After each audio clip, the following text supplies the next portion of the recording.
আসসালামু আলাইকুম। আজ বানাবো ক্রিসপি চিকেন ফ্রাই। দেখুন, দেখতে কতটা লোভনীয় হয়েছে দেখে বুঝতেই পারছেন। কিভাবে বানিয়েছি দেখে নেওয়া যাক। আমি মাংসগুলোকে পাতলা পাতলা করে প্রথমে কেটে নিয়েছি। তারপরে এর মধ্যে পরিমাণ মতো লবণ, জিরে, মরিচ, ধনিয়া, মিট মশলা আর গুঁড়ো লঙ্কা মিশিয়ে দিয়েছি চা চামচের হাফ চামচ করে। এবার দিয়ে দিলাম 1.5 চামচ আদা রসুন।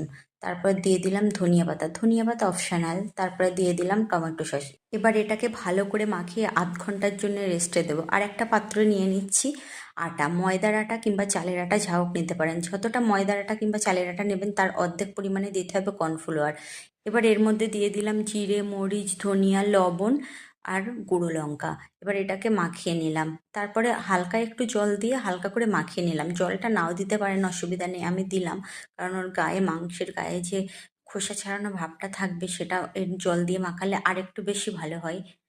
দেখুন, এবার এটাকে আমি কোট করে নিচ্ছি। প্রথমে আমি কর্নফ্লাওয়ার এবং আটার মিশ্রণে দিয়ে ভালো করে মিশিয়ে নিলাম। তারপরে দেব ডিমের মধ্যে। ডিমটা অপশনাল, এর মধ্যে কর্নফ্লাওয়ারও গুলে নিতে পারেন। আমি ডিমটা দিয়েছি একটু ভালো গন্ধের জন্যে।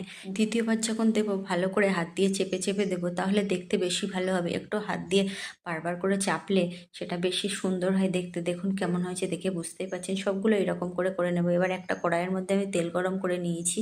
এবার লো মিডিয়াম আছে এগুলো সবই ভেজে নেব। আমার একবারেই হয়ে গেছে, আমি পুরোটা এখন ভাজবো না, সেই জন্য আমার একবারে হবে। দেখুন কেমন দেখতে হয়েছে, দেখেই তো বুঝতে পারছেন কতটা লোভনীয় দেখতে হয়েছে।